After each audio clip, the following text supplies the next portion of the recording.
Bonjour à tous et bienvenue dans cette nouvelle édition de Passe l'Info, la première de l'année 2011. Cette semaine, nous allons parler dans l'actualité nationale de hortefeux contre le racisme. Quel oxymore. En effet. Et on enchaînera avec Claude Gosgen, un député qui se lie d'amitié avec Israël. Dans l'international, nous traiterons du métropolite d'Athènes qui accuse les sionistes et des soldats français de la FINUL qui collaborent avec le Mossad. Et après quelques brèves, le saviez-vous, sera dédié au président Ahmadinejad et à sa lutte contre le sionisme. Actualité nationale, hortefeux contre le racisme. Le ministre de l'Intérieur, Brice Hortefeux, et le président de la LICRA, Alain Jakubowicz, ont signé mercredi 1er décembre une convention cadre, engageant les deux parties à une action commune contre le racisme et l'antisémitisme lors des 3 prochaines années. Alain Jakubowicz a précisé que celle-ci sert à faire reculer le racisme et à faire avancer la République. Elle est également un outil de combat pour agir à la fois contre le racisme idéologique porté par des groupuscules politiques et aussi qualifié d'ordinaire tel qu'il est vécu par un grand nombre de nos concitoyens. Paradoxalement, M. Hortefeux a été condamné le 4 juin à 750 € d'amende et 2000 € de dommages et intérêts pour injure à caractère racial. Alors qu'y a-t-il derrière cette signature ?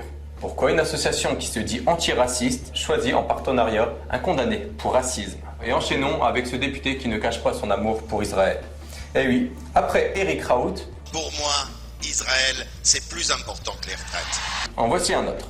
Claude Gosgen, député maire du 16e arrondissement de Paris et président du groupe d'amitié France-Israël à l'Assemblée nationale. Que la France, aux côtés d'Israël, et le comportement d'un État à l'égard d'un autre État, je dirais presque qu'il faut en finir avec les passions et qu'il faut accepter Israël tel qu'il est. Un État. Non, nous ne sommes pas honteux devant ces gens qui signent des pétitions, qui manifestent contre Israël partout. Non, car nous avons le droit, nous avons la justice, nous avons le courage et nous avons la fierté. C'est la raison pour laquelle je dis bon anniversaire à l'État d'Israël. M. Gosgen a hissé sur la façade de sa mairie un portrait du soldat franco-israélien Gilad Shalit. Il a déclaré aussi que l'Assemblée nationale contient maintenant 140 députés, toutes tendances confondues, qui sont pour l'amitié franco-israélienne. Les deux vice-présidents sont respectivement communistes et socialistes et disent ne pas pouvoir trop s'exprimer pour ne pas gêner le gouvernement. De plus, M. Gosgen a dit que la plupart du temps, il emmène avec lui des députés ou des personnalités qui n'aiment ou ne connaissent pas Israël.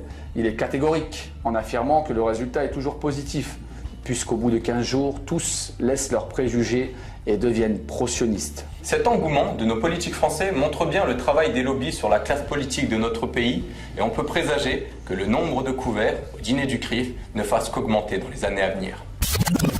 International, le chef de l'église orthodoxe d'Athènes accuse les sionistes. À l'occasion de Noël, le métropolite Séraphime du Pirée s'en est pris au sionisme mondial, l'accusant de vouloir détruire les valeurs familiales et d'être responsable des problèmes financiers de la Grèce. Lors d'une émission de la plus grande station de télévision de Grèce, Mega TV, le haut prêtre orthodoxe a dit que le sionisme international tentait de détruire les valeurs familiales en favorisant les familles monoparentales et les mariages gays, et qu'une conspiration sioniste visait à asservir la Grèce et l'orthodoxie chrétienne. Il a poursuivi en citant des noms comme Rockefeller, Rothschild, Soros, qui dominent le système bancaire international et qui contrôlent la mondialisation. Le Congrès juif européen, CJE, s'est déclaré révolté par ces propos, estimant qu'il est totalement inacceptable qu'un prêtre européen de haut rang formule de telles allégations. D'après certains observateurs, la riposte ne devrait pas se limiter à ces condamnations verbales. Il faut s'attendre à une campagne contre le numéro 1 des chrétiens orthodoxes, dans le but de l'évincer et de le remplacer par un autre religieux. Surtout que la Grèce souffre de difficultés économiques et a besoin de l'assistance d'organisations internationales qui la rendent vulnérable et tributaire d'organisations très influencées par le sionisme mondial. Et un autre exemple de l'influence du sionisme, les soldats français de la FINUL collaborent avec le Mossad. Oui, en effet, le chef du parti Tawhid libanais, Wiyam Wahab, a révélé l'expulsion de 13 soldats français de la FINUL au sud Liban, pour collaboration avec les services de renseignement israéliens, le Mossad. Dans une interview, Wahab a indiqué que les Français ont été immédiatement et secrètement rapatriés en France avant qu'ils ne soient dénoncés. Parmi les soldats expulsés, 3 officiers ainsi que 10 soldats que le Mossad a recrutés pendant une visite touristique en Israël. Un chef politique druze a constaté que ce scandale révèle une fois de plus la réalité de ces soldats qui se déplacent au Liban, se disant opposés à l'idée selon laquelle la présence de la FINUL au sud est une nécessité et exprimant sa méfiance face à ces forces onusiennes. Quelques brèves, ultime provocation de la LDJ. Alors ce dimanche 26 décembre à 15h30 sur la place du Trocadéro, un collectif a organisé une manifestation de soutien aux victimes gazaouis afin de commémorer le second anniversaire du massacre perpétré durant l'opération connue sous le nom de Plomb Durci. Des activistes sionistes ont alors fait irruption en narguant et provoquant les manifestants. Et maintenant les dessous de Wikileaks.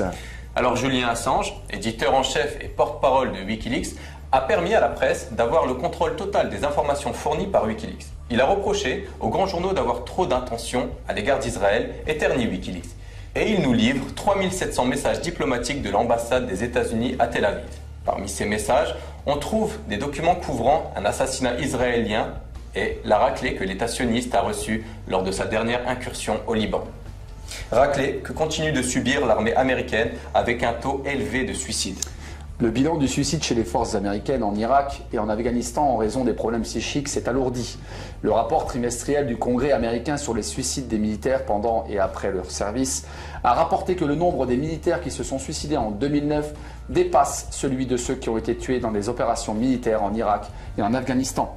La sénatrice de l'État de Washington, Patty Murray, critiquant le ministère des Vétérans pour avoir caché le vrai bilan, a révélé que le bilan des suicides chez les militaires en retraite des deux guerres en Afghanistan et en Irak s'élève annuellement à 12 000, alors que les morts au combat s'élèvent à 6 000.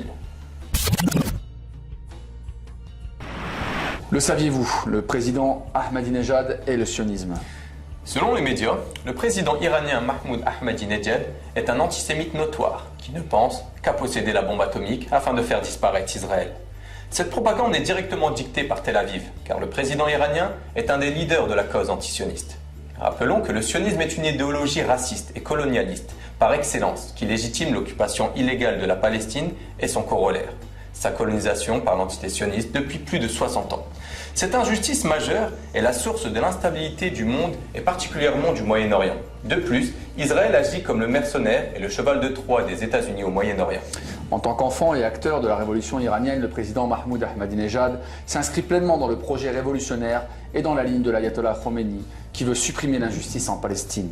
On attribue faussement une phrase au président Ahmadinejad qui est répétée en boucle par les médias. Israël doit être rayé de la carte. Or, rien n'est plus faux, puisqu'il n'a jamais prononcé ces mots. Lors d'une conférence sur le sionisme, le président iranien a repris une citation de l'imam Khomeini qui traduit mot à mot, et donc l'imam a dit que ce régime occupant Jérusalem doit disparaître de la page du temps. Ce qui est beaucoup plus poétique, mais la poésie, surtout quand elle est politique, n'est pas la tasse de thé de ceux qui dirigent l'opinion mondiale. Selon Marc-Édouard Nab, la falsification spectaculaire des citations est l'arme des minables qui grugent régulièrement les ignorants bernés. On voit donc bien qu'il n'y a ni le mot Israël, ni rayé, ni carte.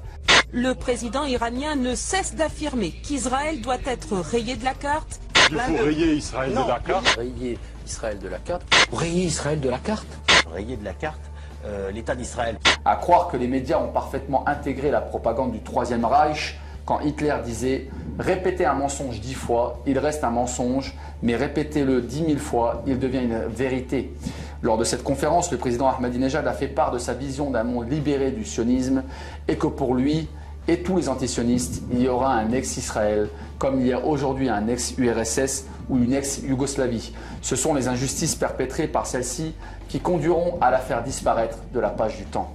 Enfin, si les médias mentent sur les propos du président Ahmadinejad, c'est pour préparer les consciences à une guerre contre l'Iran afin de faire tomber le dernier pays du Moyen-Orient qui résiste à l'impérialisme. Les journalistes et responsables politiques jurent en jouant les hypocrites qu'ils sont en train de tout faire pour éviter cette guerre. Mais chacune de leurs mises en garde est un appel déguisé à la mobilisation générale. Merci à tous de nous avoir une nouvelle fois suivis dans cette nouvelle édition de Passe l'Info. Une bonne année 2011 et à juste titre, les médias français s'alarment sur le sort de 2 journalistes français retenus en Afghanistan depuis 368 jours. Nous joignons notre voix à la leur, mais n'oublions pas le sort de Salah Hamouri qui gît dans une prison israélienne depuis 2116 jours. Nous vous remercions. À la semaine prochaine. Et surtout, passez l'info. Passez l'info.